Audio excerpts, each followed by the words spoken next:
Gym जिहाद के बहाने यह पूरा खुलासा हुआ है। लेकिन सिर्फ जिम जिहाद का ही मामला नहीं है। जिम जिहाद, लव जिहाद, धर्मांतरण, लैंड जिहाद, अवैध फंडिंग, हवाला फंडिंग, तमाम तरह की चीज़ें निकल करके सामने आ रही हैं। जिस तरह से ज़मीनें खरीदी जा रही हैं बनारस से लेकर मिर्ज़ापुर तक, उससे कहा जाता है कि ये पैसा आखिर आ कहाँ से रहा है और इसमें किसकी किसकी मिली भगत है। तो जो पूरे मामले की जांच तो कर ही रही है मिर्ज़ापुर की पुलिस, साथ ही एक टीम भी गठित कर दी गई है एसएसपी मिर्ज़ापुर की तरफ से। और मैं इस वक्त प्रयागराज मिर्ज़ापुर रोड पे हूँ। देखिए, मैं अपने विजय से कहता हूँ ये मार्ग दिखाइए, जो ये प्रयागराज मिर्ज़ापुर रोड है। और इसी मार्ग पर कहा जा रहा है कि लगभग 2 बीघे की प्रॉपर्टी है इमरान की। वही इमरान जो मुख्य साजिश करता है, सिंडिकेट का मुख्य सरगना है, जिसको 14 दिन के लिए न्यायिक हिरासत में जेल भेज दिया गया है।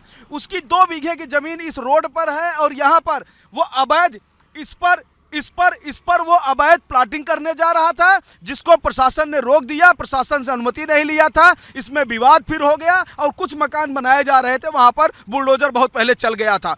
ऐसे ही आपने देखा कि 2 करोड़ से ज्यादा लागत की जमीनें इमरान अपनी पत्नी के नाम बनारस में खरीदी है और उसको मिनी पाकिस्तान बना दिया गया है, उस पूरे बड़ा टोला को, बाजार बड़ा टोला को। और वहां पे धार्मिक तालाब को कब्जा करके वहां पर गलत पैसे को सही पैसे में कन्वर्ट कर दिया गया है। तो ये जो पूरा जो चक्र है चारों तरफ चल रहा है, इसकी जांच जो है 360 डिग्री अगर इसका पूरा किया जाएगा तब होगा। अगर मैं जमीनों की बात करूंगा तो आप दिखाइए, अंदर एक दीवार भी दिख रही है, उसको भी अगर मैं अपने विजय से कहूंगा, उसको भी कहूंगा कि मैं कुछ जमीनें दिखाए। यहाँ पर जो प्लाटिंग दिख रही है, कुछ जमीनें दिख रही हैं। इस जंगल में आखिर कैसे अवैध तरीके से इस पूरे जमीन को उसने एक हिंदू परिवार से लिया। जानकारी आई मेरे इन्वेस्टिगेशन में ये जानकारी आई कि यहाँ पर हिंदू जमीनों को खरीदा गया और उसको अब प्लाटिंग करके, अवैध प्लाटिंग करके आप देख सकते हैं कि यहाँ पर अभी भी कोई नहीं, जैसे कि ये देखिए कुछ नया, जैसे देखिए ये मिट्टी देखिए यहाँ पर खुदाई हुई है। जंगलों के बीच में देखिए किस तरह से यहाँ पर कहीं न कहीं चोरी छुपे कुछ न कुछ काम चल ही रहा है।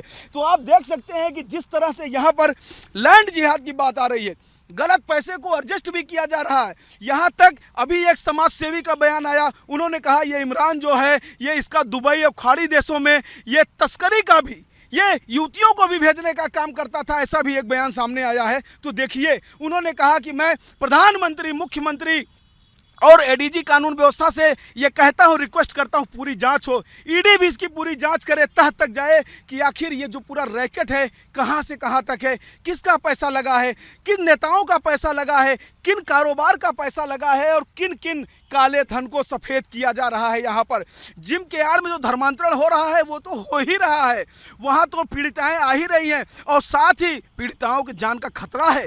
पीड़िताएं सामने नहीं आ रही है। मैं कई दिनों से इसी मिर्ज़ापुर में हूँ, इसी विंध्य पहाड़ी के क्षेत्र में हूँ और इसी विंध्याचल धाम में हूँ, लेकिन कोई भी पीड़िता सामने नहीं आ रही है, क्योंकि उसको अपने समाज और अपने जिस तरह के लोग रसूख रखते हैं, उनका डर है कि उसकी हत्या ना हो जाए, इसलिए वो कैमरे पे बोलने को तैयार नहीं है। लेकिन ये मामला बहुत ही संवेदनशील है, यह मामला बहुत बड़ा है। जैसा कि आपने देखा कि इमरान दुबई भागने वाला था परिवार के साथ। अगर मिर्ज़ापुर पुलिस रात में 1 बजे मेल करके अगर लुकआउट नोटिस न जारी की होती, लुकआउट नोटिस के साथ साथ उसने 25-25 हज़ार रुपए का इनाम और ये सभी एयरपोर्ट देश भर के सभी जो वायु पोर्ट हैं, थल पोर्ट हैं और ये जो जल पोर्ट है, हर जगह पे उन्होंने मेल किया था, इन्फॉर्मेशन दिया था। तब जाकर ये कहीं न कहीं दिल्ली की जो टीम है, इमिग्रेशन की टीम है, वो पकड़ करके उसको पकड़ी है। तब जाकर जो ये इमरान है वो मिर्ज़ापुर लाया गया है, उसको अब जेल भेजा गया है। तो कहीं न कहीं इस पूरे मामले में एक बड़ी इन्वेस्टिगेशन जारी है।